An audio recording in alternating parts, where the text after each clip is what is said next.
Vamos a ver un panorama general de lo que era la iglesia del Señor en la ciudad de Pérgamo. Esa ciudad de Pérgamo, para la época en la que la iglesia se encontraba, incluso desde el 332 a.C. hasta el 126 después de Cristo, fue una ciudad muy importante en la región de Asia.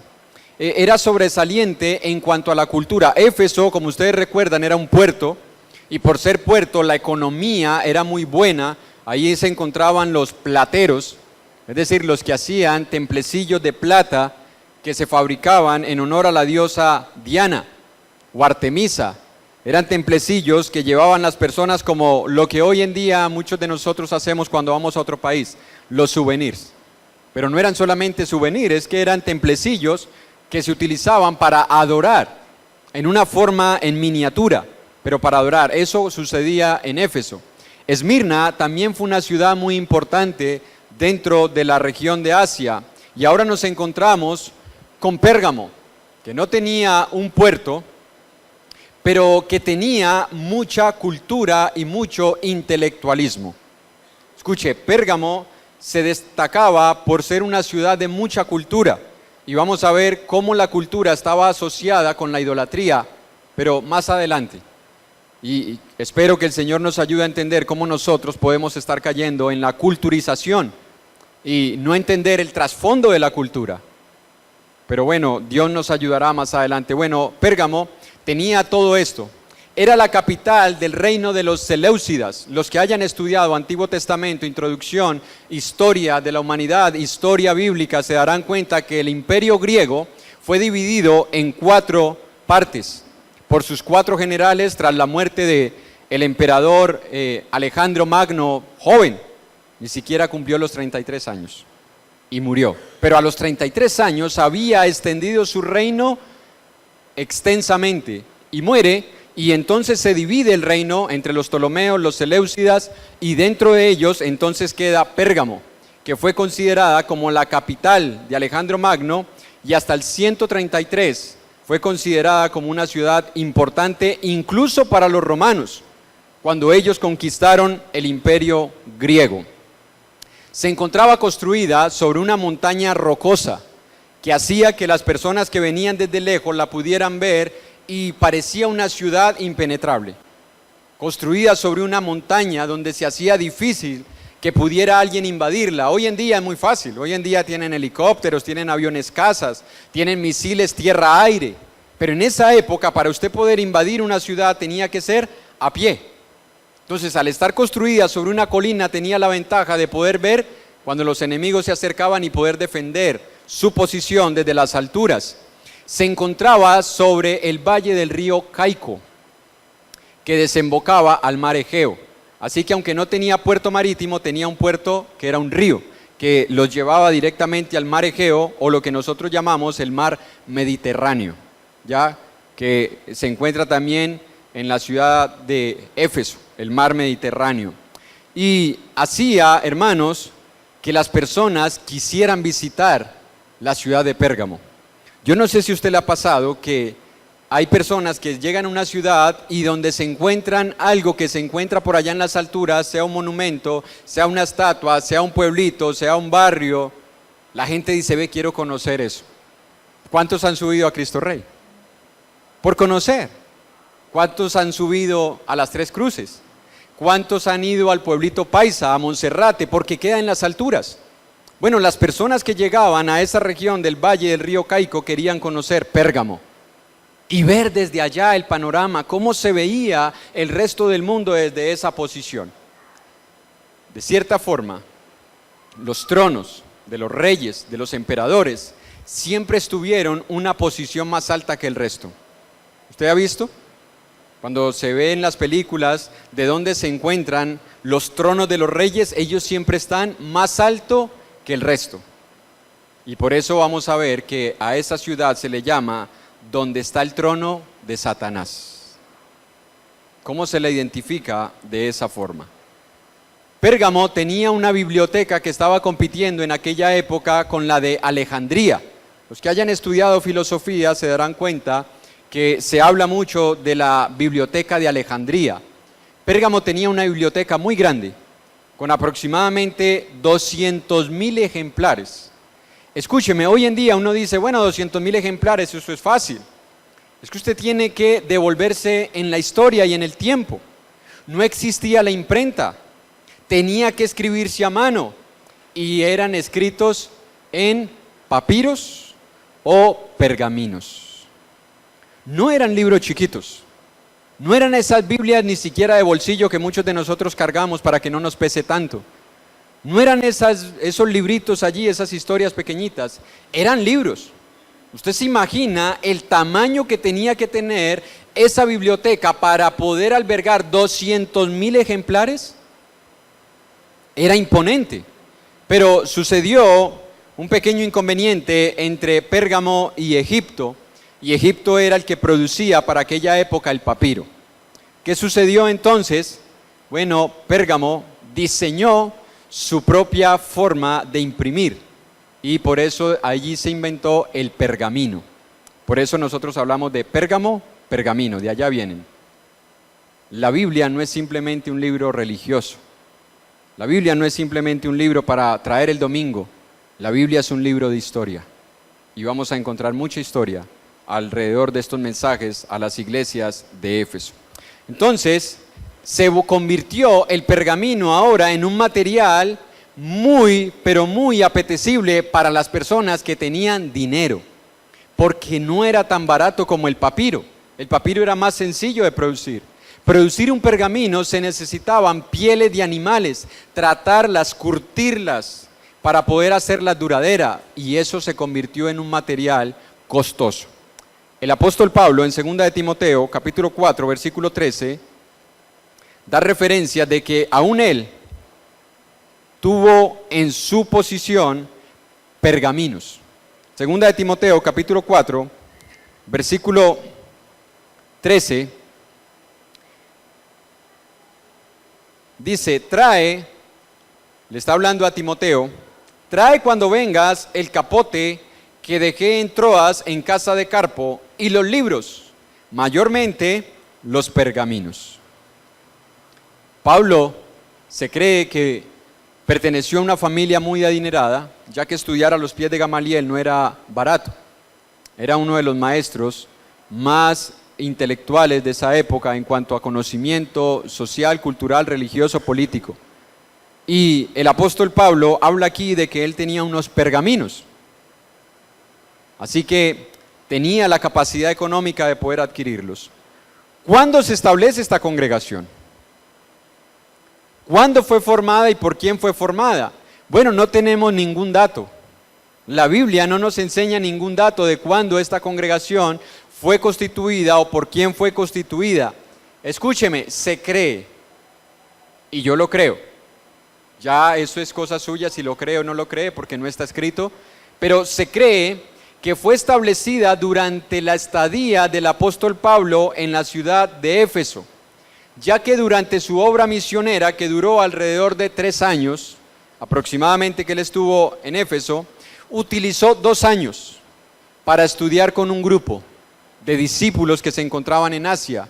Y en Hechos 19:9 tenemos nosotros un dato que puede ayudarnos a identificar un poco de cómo se formaron estas congregaciones, al igual que Esmirna. Bueno, Éfeso, sabemos que Pablo estuvo en Éfeso, pero Esmirna, Laodicea, Filadelfia, son iglesias que no tenemos mucha información de cuándo y quién las estableció. Pero dice en Hechos 19:9, pero endureciéndose algunos, no algunos miembros de la iglesia, no, sino algunos judíos que no querían creer el evangelio, maldiciendo el camino delante de la multitud, se apartó Pablo de ellos.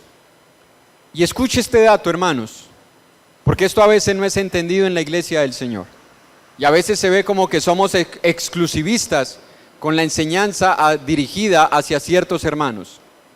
No dice que se apartaron, dice que Pablo separó. Escuche, Pablo hizo una selección y separó a los discípulos, discutiendo cada día en la escuela de uno llamado Tirano. Así continuó por espacio de 2 años, de manera que todos los que habitaban en Asia, judíos y griegos, oyeron la palabra del Señor. Por eso se cree que la iglesia de Pérgamo fue establecida durante la etapa en la que estuvo el apóstol Pablo como misionero en la ciudad de Éfeso, ya que se formó un centro evangelístico en Éfeso que se diseminó por todo Asia. Y recuerde, Pérgamo se encuentra en Asia, a 90 kilómetros de la iglesia de Esmirna, es decir, a 130 kilómetros de Éfeso, ya a pie, no en avión, no en carro, no en tren, a pie. Pero la palabra de Dios llegó a recorrer toda Asia, producto de lo que el apóstol Pablo, guiado por el Espíritu Santo, respaldado por el Espíritu Santo, hizo durante su estadía en esta región. Por eso se cree que Pérgamo fue establecida para esa época. Esto nos enseña algo antes de orar para iniciar el mensaje. Esto es solamente la introducción. Esto nos enseña algo, hermanos, y es que la obra de Dios no se debe hacer a la ligera. La obra de Dios no es algo que es suficiente las ganas o el deseo. La obra de Dios, nos muestra el apóstol Pablo, que requiere de la instrucción, del poder y de la dirección de Dios para que la obra que se haga tenga la bendición de Dios. Eso hizo Pablo. Trabajó con estos hermanos durante 2 años enseñándoles, instruyéndolos. Resultado de eso, salieron a predicar un mensaje que era bíblico, que era puro, que no estaba contaminado. Y eso formó congregaciones con bases sólidas, como la iglesia de Éfeso, la iglesia de Esmirna, y como estamos viendo ahorita, y lo vamos a ir viendo a lo largo de esta meditación, la iglesia de Pérgamo. Se les pudo transmitir convicciones firmes en el Evangelio y no solamente en una religión. Porque hoy en día es fácil salir a predicar. Vamos a hablar de Jesús, es todo lo que se necesita. No, no es todo lo que se necesita. Porque una vez las personas obedecen el Evangelio y llegan a la iglesia del Señor, hay que edificar sus vidas. Y sus vidas es toda su vida. Hay que hablarles de sexo, de matrimonio, hay que hablarles de economía, hay que hablarles de crianza de los hijos. Hay que hablarles de formas de vestir, de formas de hablar, de formas de comportamiento, de responsabilidades. Y por eso Pablo instruyó a estos hermanos, para que ellos tuvieran herramientas para hacer la obra de Dios. Bien, hermanos, vamos a Apocalipsis capítulo 2, versículo 12. Hoy vamos a leer solamente 12 y 13, solo 12 y 13, para no entrar de pronto en la contraparte del mensaje a esta iglesia. Dice en el versículo 12, y escribe al ángel de la iglesia en Pérgamo, el que tiene la espada aguda de 2 filos, dice esto: yo conozco tus obras y donde moras, donde está el trono de Satanás, pero retienes mi nombre y no has negado mi fe, ni aun en los días en que Antipas, mi testigo fiel, fue muerto entre vosotros, donde mora Satanás. Primero veamos cómo se identifica el Señor. Se identifica como aquel que tiene una espada aguda y de 2 filos. Para la época, hablar de una espada ya era un sinónimo de un peligro. Hablar de una espada de 2 filos aumentaba más la atención que las personas debían prestar a aquel que la portaba. Pero hablar de que es aguda, yo creo que se hace más interesante. Se hace que nosotros tengamos un poco más de interés en entender a qué se refiere el Señor cuando se presenta como aquel que tiene la espada de 2 filos. En Hebreos capítulo 4, versículo 12,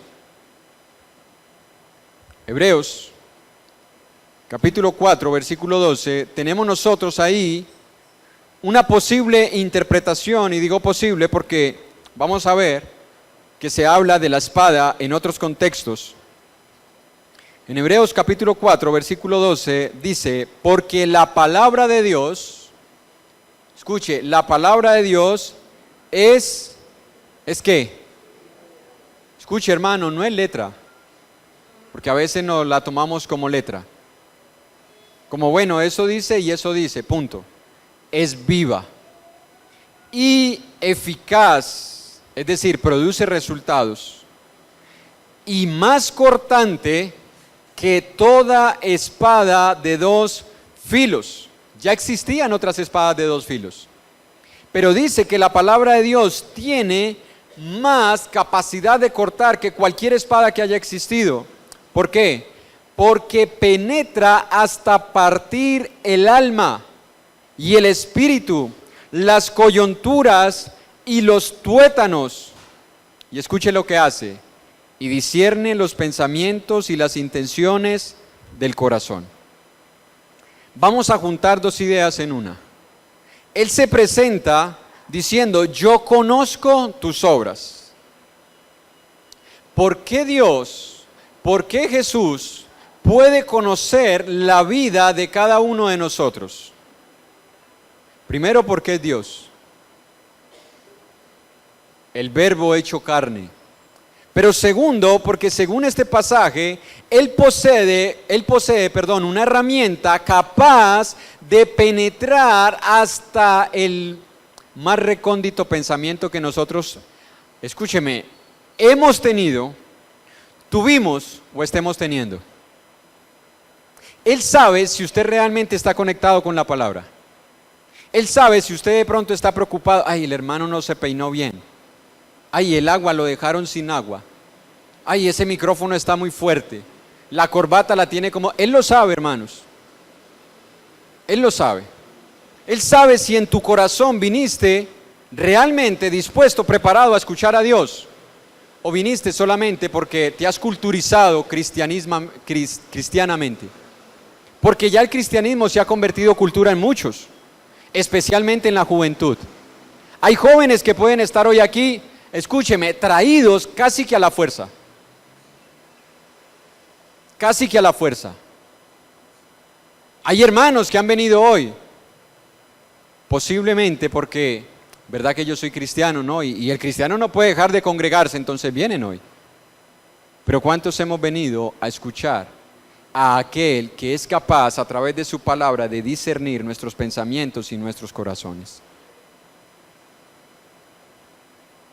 En una ocasión cuentan, yo creo que ya se las conté, una historia de que un indio de la India, no un indio de flechas y pluma y de cuchillo, no, un indio de la India, estaba como misionero visitando Estados Unidos, en Nueva York, y andaba con otro misionero, y el misionero le quiso mostrar la ciudad de Nueva York, así que lo llevó paseando, y mientras paseaban por un pequeño parquecito, el indio le dice, por aquí hay un grillo.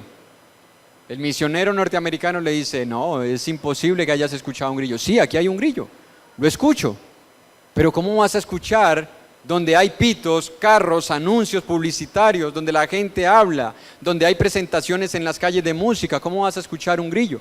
Bueno, yo estoy escuchando un grillo.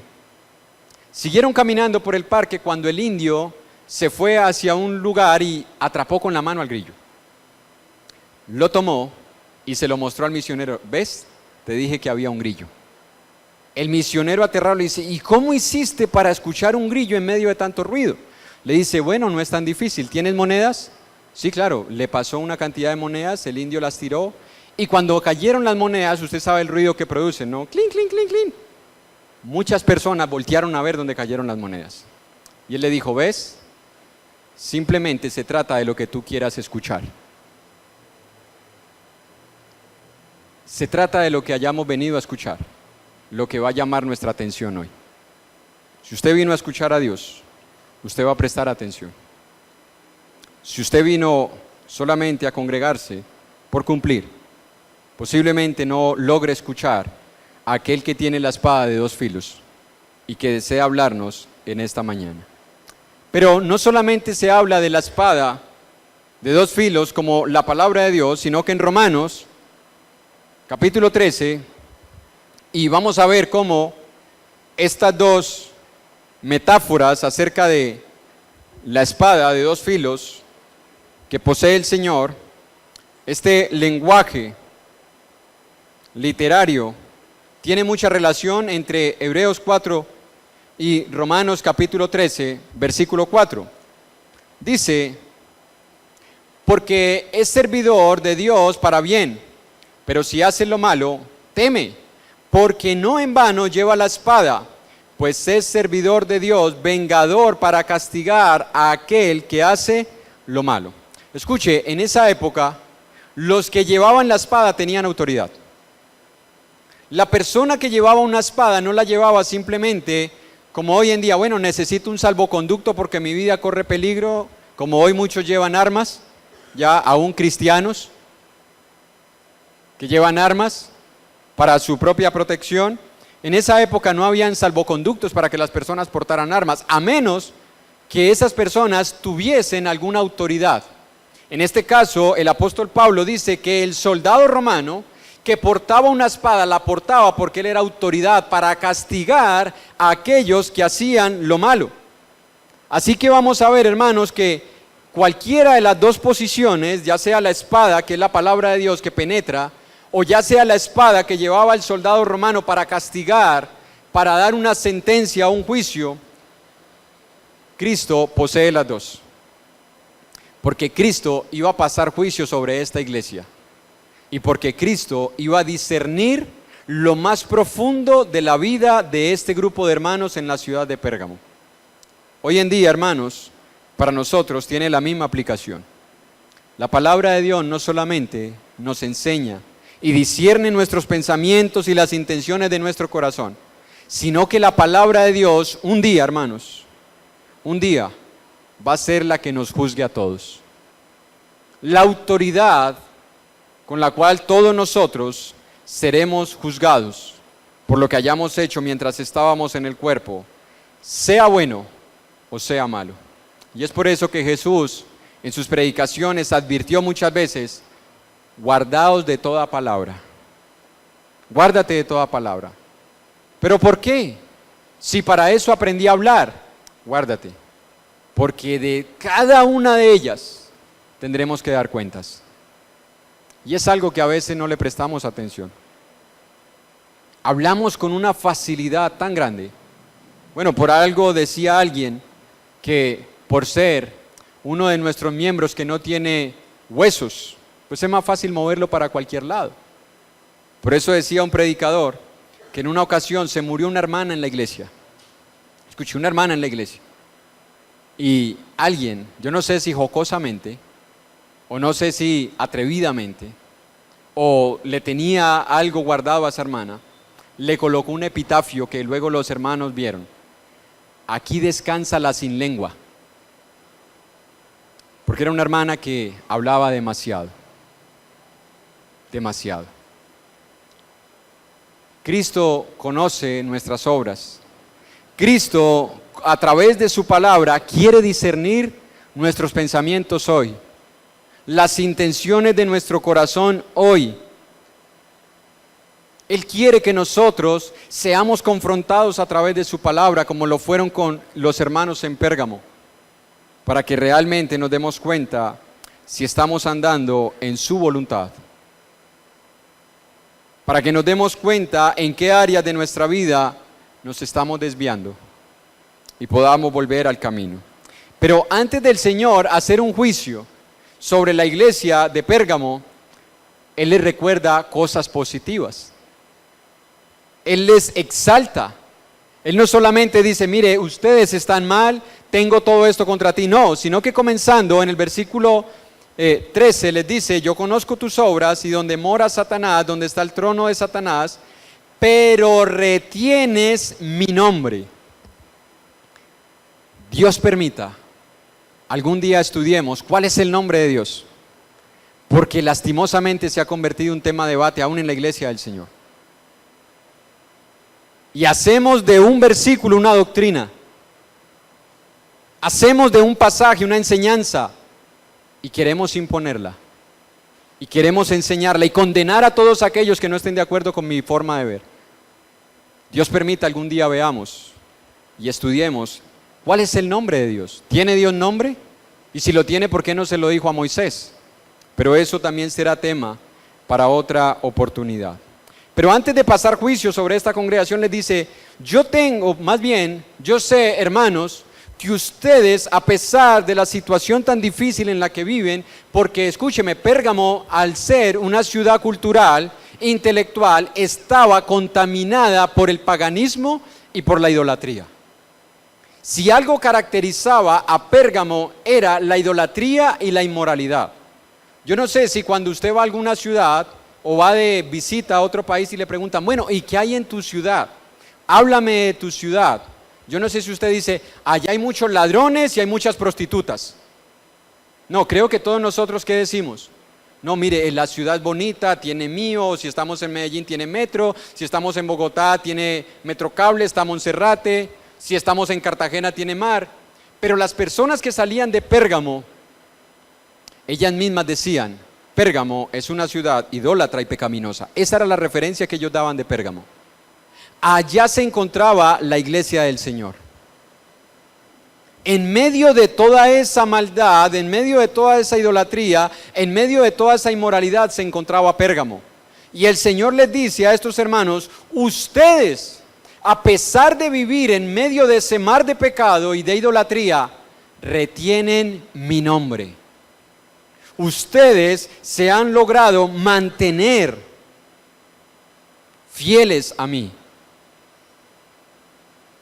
Es curioso, hermanos, porque lo que vemos hoy en día es que, ejemplo, en Estados Unidos, y digo Estados Unidos porque allá lo estudian todo, hasta cuánto parpadea una persona, si eruta, cuántas veces eruta, si duerme, cuántas horas duerme, allá lo estudian absolutamente todo, cuántas veces palpita el corazón, cuántos pensamientos usted puede tener en un segundo.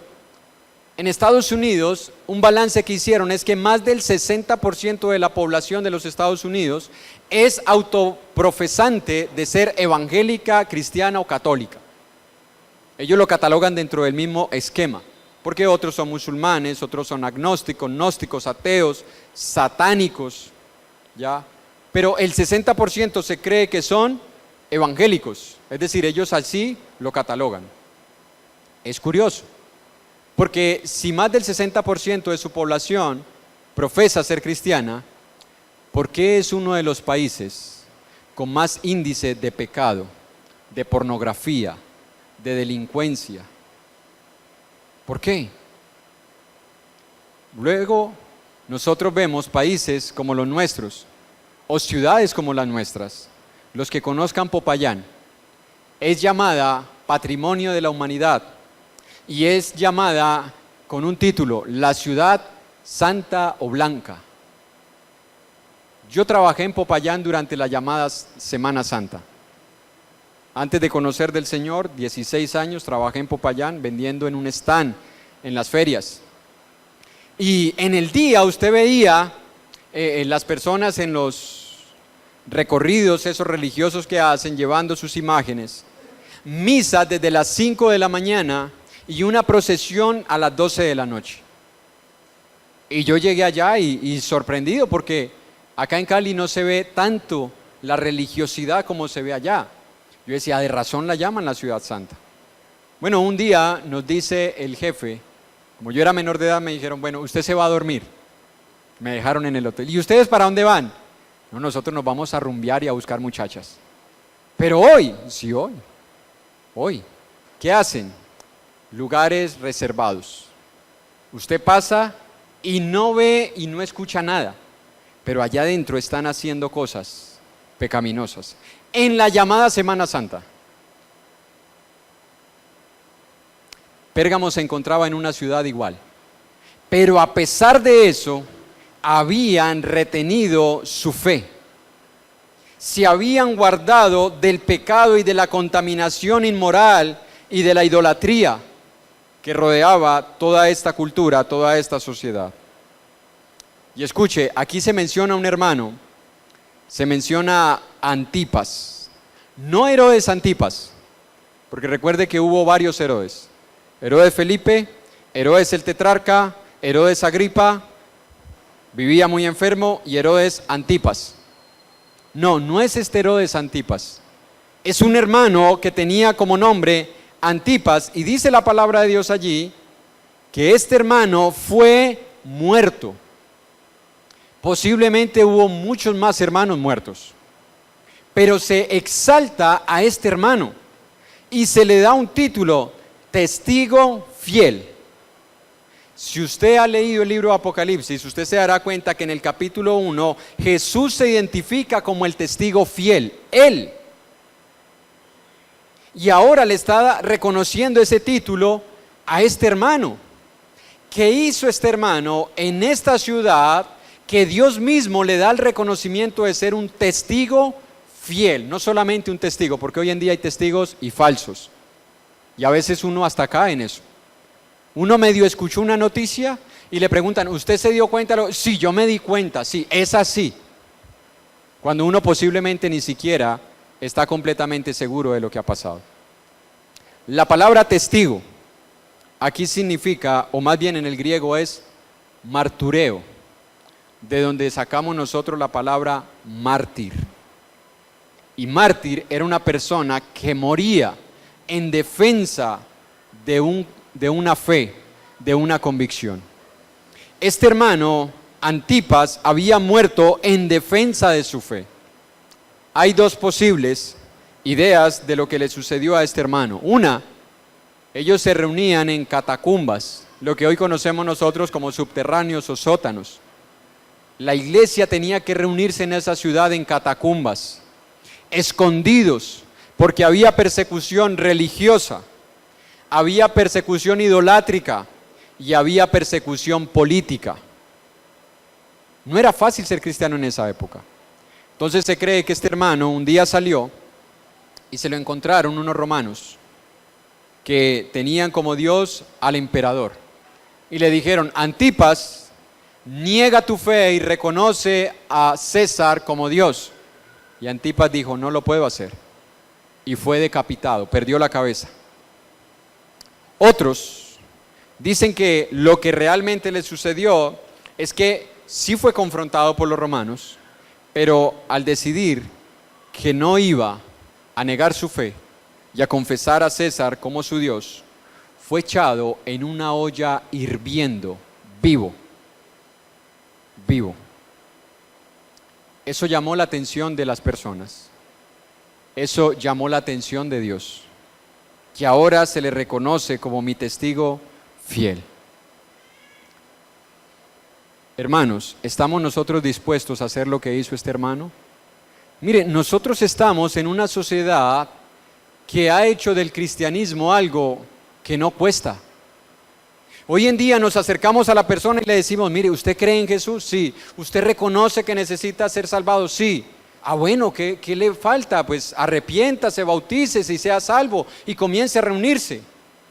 Y hay muchas personas que hacen eso, pero no lo hacen con convicción, sino que dicen, bueno, yo veo que los que son cristianos les va medio bien, los que son cristianos están como medio tranquilos en medio de los problemas, y veo que ya es como de moda uno tener algún tipo de religión, pues me hago cristiano. Pero escúcheme, en esa época no estaba de moda ser cristiano. En esa época no era una moda. En esa época no era tan sencillo como hoy en día, como lo tenemos nosotros, que nos podemos congregar abiertamente con esas puertas de par en par, para que todo aquel que pase, si desea entrar, venga. En esa época los hermanos tenían que esconderse y adorar a Dios a escondidas, porque eran perseguidos por su fe. ¿Cómo está nuestro cristianismo hoy si lo comparamos con el cristianismo de esa época? ¿Estamos nosotros dispuestos a ser mártires? No a automartirizarnos, sino a ser mártires por nuestra fe. ¿Estamos dispuestos a sufrir persecución social, intelectual? Porque ahora nosotros somos acusados de ignorantes, de retrógradas, de no tener el intelectualismo que tienen los demás, que entienden que la religión simplemente es un medio inventado por el capitalismo para oprimir a las masas y obligarlas a creer en algo y mantenerlas en paz. ¿Estamos dispuestos nosotros a sufrir esas acusaciones? ¿Estamos dispuestos nosotros a decirle no al pecado, aunque eso cueste que tengan que despedirte de tu trabajo, que tu familia te haga a un lado, que tus compañeros ya no quieran compartir contigo? ¿Estamos dispuestos a decirle no? ¿Estamos dispuestos a mantenernos fieles a nuestras convicciones? Pérgamo era una ciudad que tenía, hermanos, todo lo que se le podía ofrecer a una persona para pecar. Ellos no necesitaban internet, ellos no necesitaban redes sociales, ellos no necesitaban las propagandas, ellos no necesitaban comerciales, no necesitaban imprimir folletos para que las personas se sintieran atraídas al pecado. La ciudad misma era todo un sistema que atraía a las personas al pecado. Tenían un templo a la diosa Artemisa. ¿Y usted sabe lo que significaba tener un templo dedicado a la diosa Artemisa? O como Corinto a la diosa Afrodita. Bueno, que allí usted se encontraba mujeres prostitutas que se rapaban la cabeza y por eso eran identificadas como prostitutas. Tenían cierta forma de vestir que las identificaba como prostituta. No necesitaban decir, hey, vea, yo soy prostituta. No, su forma de vestir las delataba.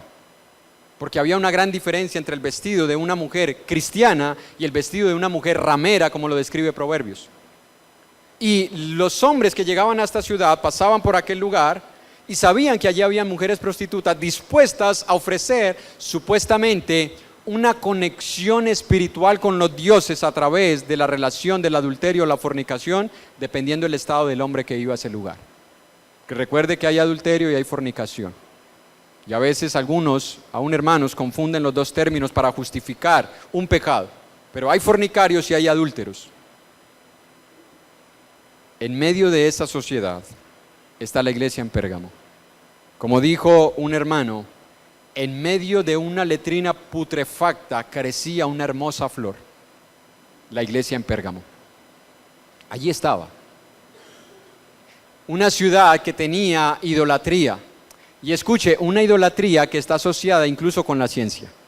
Porque allá se adoraba al dios Esclapio para los romanos, Esculapio para los griegos, que es el dios de la medicina.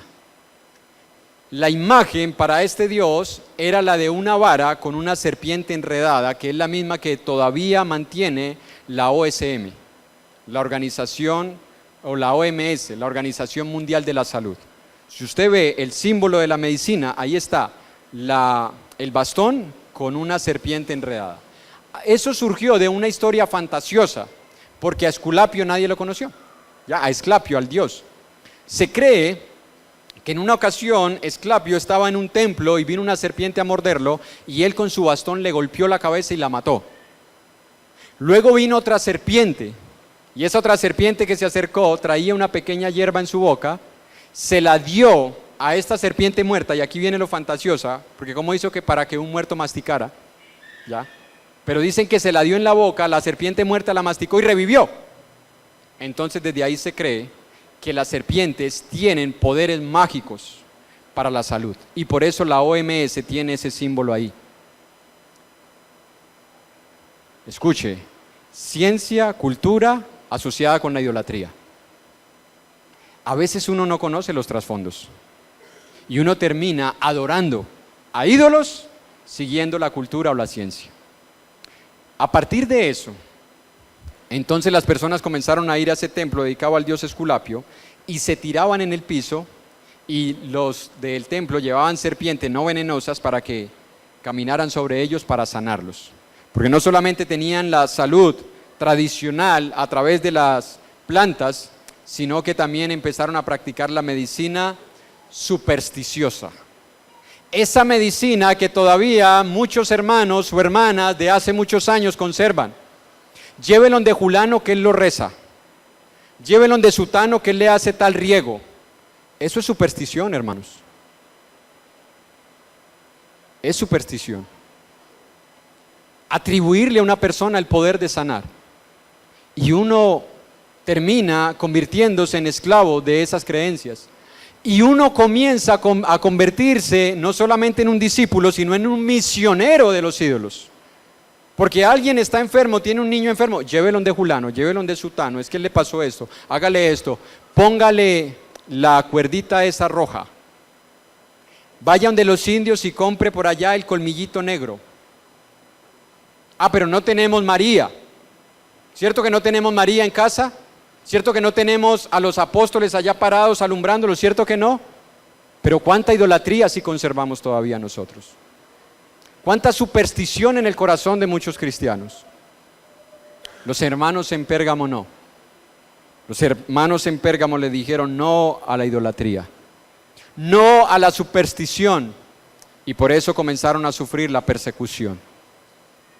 Por eso comenzaron a ser muchos de ellos martirizados por su fe. ¿Qué nos enseña esto, hermanos? Que se puede mantener una buena conciencia, una fe no fingida, que se puede mantener la moralidad en medio de cualquier alrededor, en medio de cualquier sistema que nos rodee. Yo sé que muchos de nosotros buscamos apartarnos de lugares donde hay mucho pecado, ¿sí o no?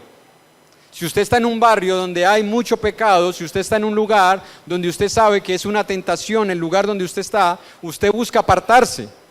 Pero es curioso porque el Señor no les dice a los hermanos: mira, yo conozco tus obras y sé que has mantenido mi fe, pues para que no te contamines, váyanse de esa ciudad. No les dice eso. No se los dice. No los anima a salir de ese lugar. Porque ellos manifestaron que es posible mantener convicciones firmes en Dios en medio de cualquier circunstancia. En medio de lo que nos rodea.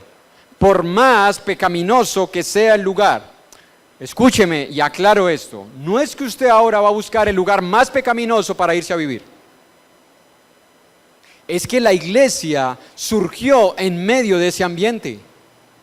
Porque yo soy uno de los que no buscaría un lugar donde vivir, donde sé que hay demasiada exposición al pecado para mí, primeramente porque yo todavía soy carne. Y yo sé que al igual que David soy capaz de cometer cualquier pecado. Entonces no me voy a exponer y no voy a exponer a mi familia tampoco. Pero si en la condición en la que me encuentro, Dios me encontró a mí, creí el Evangelio y he logrado mantener mi fe, Dios no dice, sal de ese lugar porque te vas a contaminar. No, porque nosotros somos luz. Y si ese lugar es tinieblas, y si nosotros nos vamos, ¿quién les va a iluminar? ¿Quién les va a alumbrar? ¿Quién les va a mostrar la verdadera luz? ¿Quién les va a mostrar el verdadero camino? ¿Quién les va a mostrar que de verdad hay una forma de vivir en cualquier sociedad sin pecar? ¿Quién si no somos nosotros? Filipenses capítulo 2, versículo 12 al 15, la iglesia en Filipos también tuvo que experimentar este tipo de ataque religioso, inmoral, pagano, idolátrico. Y en Filipenses capítulo 2, versículo 12 al 15, escuche, porque estos hermanos, al igual que la iglesia en Pérgamo, mantenían su fe. Por tanto, amados míos, como siempre habéis obedecido, no como en mi presencia solamente, sino mucho más ahora en mi ausencia, ocupaos en vuestra salvación con temor y temblor, porque Dios es el que en vosotros produce así el querer como el hacer por su buena voluntad. Haced todo sin murmuraciones y contiendas, para que seáis irreprensibles y sencillos, hijos de Dios sin mancha, en medio de una generación maligna y perversa, en medio de la cual resplandecéis como luminares en el mundo. Escuche, la iglesia en Filipos se enfrentó a lo mismo que la iglesia en Pérgamo, pero ellos hacían algo que Dios permita estemos haciendo todos nosotros. Ellos obedecían en presencia de un hermano y en ausencia de ese hermano. Habían hijos que eran hijos honestos y sinceros delante de sus padres y cuando no estaban sus padres. Habían trabajadores que rendían en su trabajo cuando estaba el jefe y cuando no estaba el jefe. Porque hoy en día eso sucede mucho, ¿no? Cuando está el jefe, eso es una máquina. No le gana a nadie. Pero cuando no está el jefe, entonces se pierde tiempo, se distraen, bajan el rendimiento de producción. Y yo le hago una pregunta. Cuando usted hace eso, ¿usted está resplandeciendo como luminar? ¿O usted se está comportando como un pagano? Porque eso hacen los paganos, eso hacen los impíos. Cuando un cristiano en una reunión como estas cuida su lenguaje, ¿sí o no? Acá lo cuidamos mucho. Yo aquí, hasta ahora, en este lugar no he escuchado ninguna grosería. La escuché en otra congregación de la Iglesia del Señor por un hermano, pero no he escuchado ninguna grosería. Aquí cuidamos nuestro lenguaje. Aquí cuidamos nuestro comportamiento. Aquí cuidamos nuestras actitudes. ¿Hacemos lo mismo en ausencia de los hermanos? ¿Lo hacemos? Porque estos hermanos se comportaban de la misma forma en presencia de los demás como en ausencia de ellos. Joven, tú que te vas a estudiar, ¿eres el mismo en el colegio? ¿Eres el mismo en la universidad? ¿Usas el mismo lenguaje? Hay hijos, y yo lo he visto en la escuela donde estudia mi hijo, por un tiempo lo hizo, luego le corregí eso, que llegaba con la camisa por dentro, pasaba a la puerta, saludaba a los maestros y se la sacaba. Mira en cosas tan sencillas que tú dirás, qué exagerado el hermano. Eso es hipocresía. Tú lo puedes ver de otra forma. Tú lo puedes ver de otra manera. Tienes todo el derecho. Para mí es hipocresía. En cosas tan sencillas. Que ya, dejando atrás los padres, soy otro, soy otra. Si queremos resplandecer como luminares en el mundo, nuestra conducta debe ser diferente a la del mundo. Por eso Cristo dijo, ustedes están en el mundo, pero no son del mundo. Las relaciones de cristianos no son las mismas del mundo. Dos jóvenes cristianos no pueden tener el mismo tipo de relación que tienen las personas del mundo. Hay un modelo para las relaciones entre jóvenes cristianos, para la amistad entre jóvenes cristianos, para las relaciones entre jefe y trabajador cristiano. No es porque es mi hermano, me aprovecho de que es mi hermano. Entonces le llego tarde, le incumplo, le pido permisos para algo que no necesito. Y el jefe se aprovecha del trabajador, luego como es cristiano, entonces él no va a exigir mucho. No, hay un modelo. Si nosotros realmente queremos darle testimonio al mundo de que somos cristianos. Si queremos profesar simplemente religión, es sencillo. Levántate cada domingo, sal bien arreglado, toma tu Biblia y dirígete a un local de reuniones, independientemente de donde vayas. Porque si solamente quieres religión, no importa a dónde vayas. Pero si queremos iluminar este mundo lleno de tinieblas, nuestra conducta y nuestro comportamiento debe ser diferente. En Mateo capítulo 5, versículo 13 al 16, Jesús dice, vosotros sois la sal de la tierra. Pero si la sal se vuelve insípida, es decir, si deja de salar, no sirve. Usted se imagina que un día usted se levante a hacer su sancocho, sus frijoles, su arroz o lo que usted haga, y coja la sal y le eche a la olla una cucharada o dos, la que usted le eche y revuelve. Y prueba, esto no sala. Y coge otra cucharada y esto no sale. Y le echa la libra de sal y esto no sala. ¿De qué le sirvió echarle tanta sal? ¿De qué le sirve a una sociedad tener en sus índices que tiene yo no sé cuántas miles de iglesias si la sociedad todavía sigue descomponiéndose? ¿De qué le sirve a una familia decir que es cristiana si la familia todavía sigue viviendo bajo los valores y estándares inmorales del mundo? ¿De qué le sirve a una familia profesar el cristianismo? Si la sal no sirve para ser salada, ¿saben para qué sirve en esa época? ¿Para qué servía la sal? Dice que para ser echada al piso y ser hollada por los hombres. Eso se traduce sencillamente en que la sal que no servía para ciertos tipos de trabajos se echaba en las carreteras para impedir que las hierbas crecieran y las carreteras se mantuvieran libres y la gente supiera que allí había una vía. ¿Qué pasaba por ahí? Las carretas, los caballos y las personas. Lastimosamente, muchos cristianos se han convertido en sal, pero de la tierra. No para la tierra, de la tierra. Porque se convierten en objeto de burla, de crítica, de vituperio por su comportamiento. Por eso muchas personas dicen, si ser cristiano es ser eso, yo no quiero ser cristiano.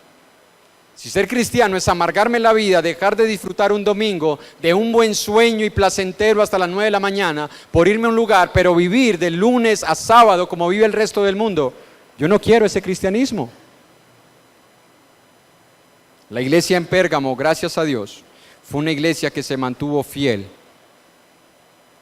y que a pesar de que estaba siendo perseguida y muchos de los hermanos eran muertos por negarse a participar del mundo, de su idolatría, de su pecado, ellos estuvieron dispuestos a mantenerse fieles a sus convicciones. En Hebreos, nuevamente, capítulo 4, de memoria, nos dice que el Señor tiene esa espada aguda. La palabra aguda significa delgadita. ¿Usted sabe lo que se utiliza para poder llegar a la médula de un ser humano? Ellos no cogen una cánula, esas grandes con las cuales inyectan grasa en ciertas partes del cuerpo a las mujeres para que se vean como realmente no son, ni las que usan para sacarle grasa a las personas de donde dejaron acumular mucha grasa durante mucho tiempo. No, no es una cánula de esas grandotas, sino que es una aguja delgadita para poder llegar hasta la médula. La espada de dos filos aguda tiene esa idea. A veces la palabra de Dios en ciertos mensajes es tan agudo que yo no sé si a usted le ha pasado, que incomoda, logra incomodarnos, y eso es bueno. Es bueno que uno a veces piense mal del predicador. ¿A usted le ha pasado que piensa mal del predicador? Eso lo está diciendo por mí. Es bueno cuando eso pasa. Es bueno cuando usted siente que un hermano fue y le contó a ese hermano y por eso ese hermano vino y preparó el sermón para decirle algo a usted. Es bueno. No es bueno que un hermano haga eso. Es bueno que usted lo experimente. Porque eso es un índice que la espada de dos filos está siendo eficaz en su vida. Y hay que darle gracias a Dios. Usted se imagina que usted tengan que operarlo y que a usted tengan que hacerle un trasplante de médula o que tengan que extraerle un líquido de la médula. Y el médico que lo está tratando, lo que haga es chuzarlo por todos lados y nunca llegue a la médula. ¿A usted le parece que es un buen médico? ¿Sí o no que no? Es un buen médico el que llega al punto donde necesita llegar. Bueno, es un buen predicador el que a veces nos toca la médula espiritual, la médula del corazón, y nos hace salir de este lugar confrontados con la palabra. Es bueno, porque eso es un índice de que se está utilizando bien la espada de dos filos que no es nuestra. Por eso decía Charles Spurgeon que una vez después de una predicación un hermano le dijo: hermano, no me gustó su sermón, toda me la echó a mí. El hermano le dijo: ve y quéjate en la Cancillería de los cielos porque este libro no lo escribí yo. Quéjate allá. Quéjate en la Cancillería celestial. Jesús sabe si nosotros estamos siendo fieles o no. Jesús sabe si desde el año pasado al presente día yo he sido fiel. Jesús sabe cuántas veces he tambaleado en mi fe. Jesús sabe cuántos pasos apartados del camino he dado. Jesús sabe si la semana pasada yo pequé. Jesús sabe si ayer yo pequé. Jesús sabe si hoy, antes de llegar a este lugar, yo pequé. Jesús sabe incluso si sentado en este momento ya estoy pecando con mis pensamientos. Jesús lo sabe. Dios permita que su espada de dos filos aguda logre llegar a ese lugar, porque la espada no solamente hiere, la espada también sana. Sana. Y para Pérgamo eso era la espada de dos filos. No solamente les iba a confrontar, como lo vamos a ver desde el versículo 14 en adelante, sino que les iba a sanar en aquellas áreas donde ellos reconocían que estaban pecando. Pérgamo se mantuvo fiel a insinuaciones pecaminosas y de idolatría que se encontraban en esa sociedad. Y eso hizo que Dios la elogiara, que Jesús la elogiara, que Jesús exaltara sus virtudes. Hay virtud en mantenernos fieles al Señor. Hay virtud en ser íntegros. Hay virtud en ser fieles a nuestro cónyuge. Hay virtud en que los hijos sean fieles a sus padres. Y yo sé que hay hijos fieles a sus padres, que respetan a sus padres, que honran a sus padres, que obedecen a sus padres en presencia o en ausencia de ellos. Sigue así, hijo, vas a ser bendecido. Sigue así. Yo sé que hay hermanos y hermanas fieles a su pareja, fieles a su cónyuge. Sigamos así, porque hay recompensa. Y aunque el mundo nos insinúa, como hablaba yo con un hermano, ya te paras en un semáforo y ahí te llega la publicidad.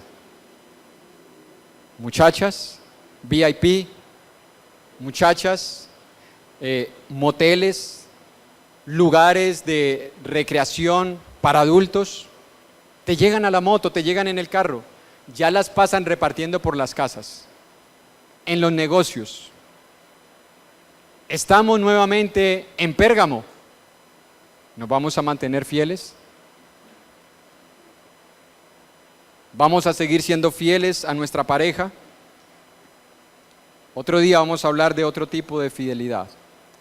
Hay recompensas emocionales y espirituales para la fidelidad. Porque en Romanos 13:4 dice que el que lleva la espada es para castigar ¿a quién? Al que hace lo malo. Al que hace lo bueno no.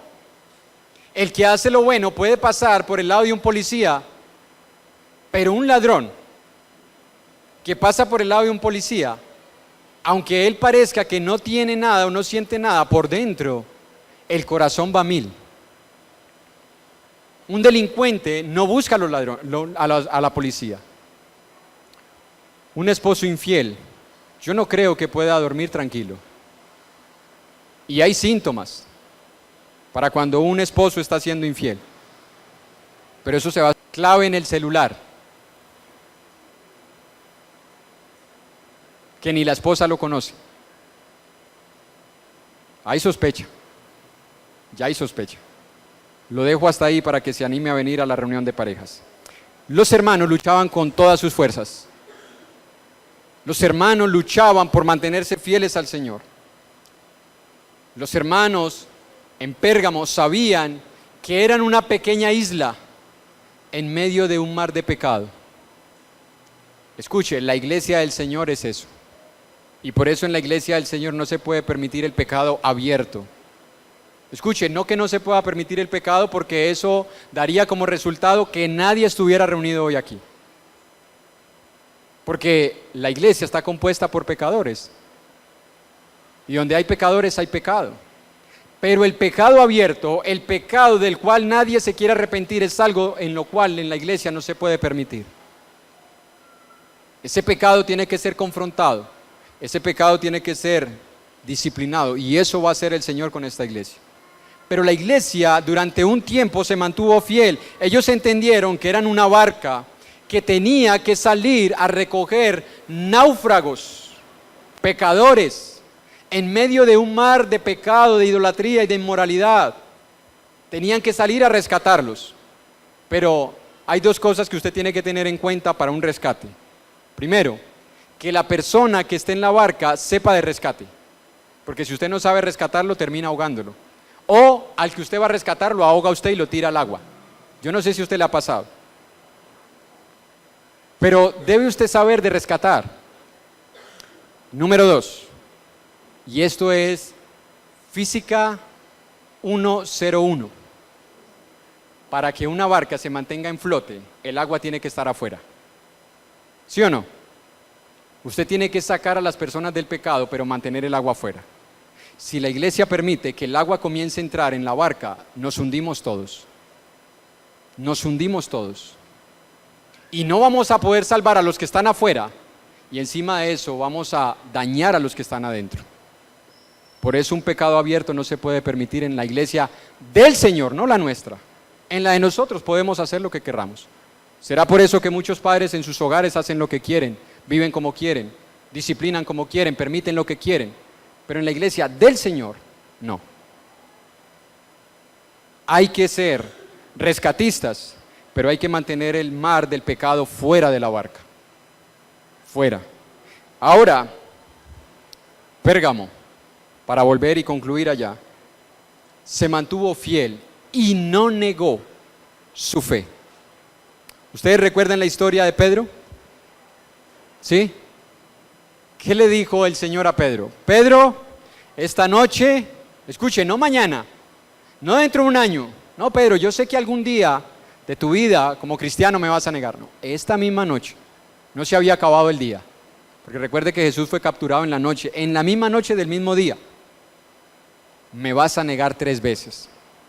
Yo, no, yo soy el santo, a mí me diste las llaves del reino, imposible que yo te niegue. Imposible, yo soy el mayor de todos estos, yo tengo más años en la iglesia. Sí, tú Pedro, tú me vas a negar.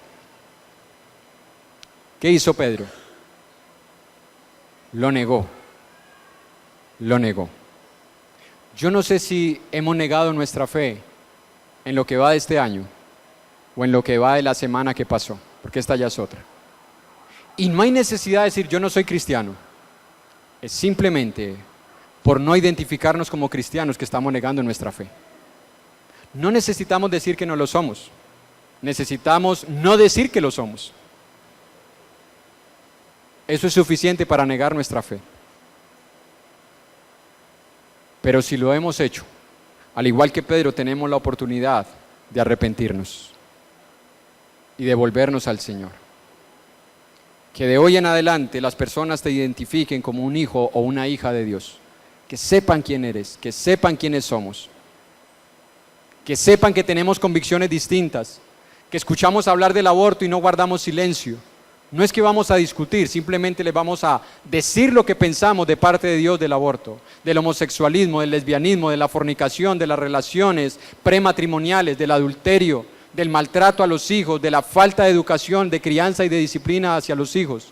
Vamos a identificarnos con Jesús, aunque eso nos cueste, como le costó a Pérgamo. Aunque eso nos cueste. Ahora el mundo parece que está disfrutando, ¿sí o no?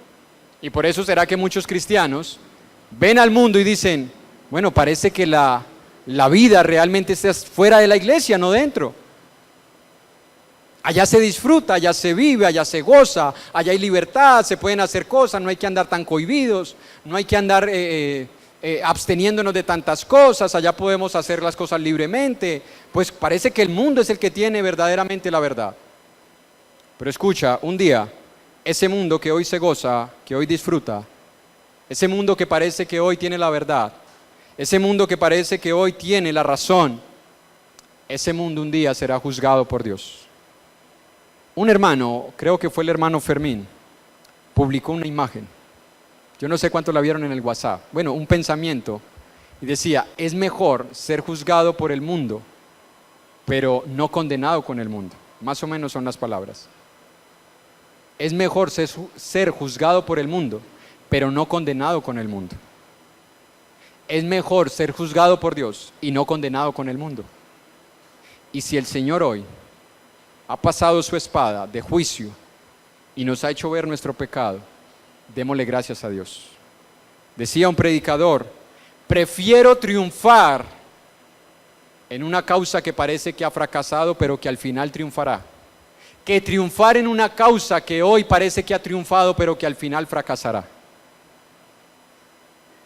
Es mejor seguir siendo cristiano, aunque para el mundo seamos personas que no entendemos la vida. Es mejor que una jovencita se guarde pura, aunque el mundo le diga, y virgen, tú a los 25, a los 28, a los 40. Porque hay hermanas que han llegado hasta esa edad. Virgen a los 50, sí. Prefiero vivir 20 años de un buen matrimonio y no 30 o 50 años de un mal matrimonio por haber tomado una decisión a la ligera. Vale la pena. Salmo 126, para ir concluyendo.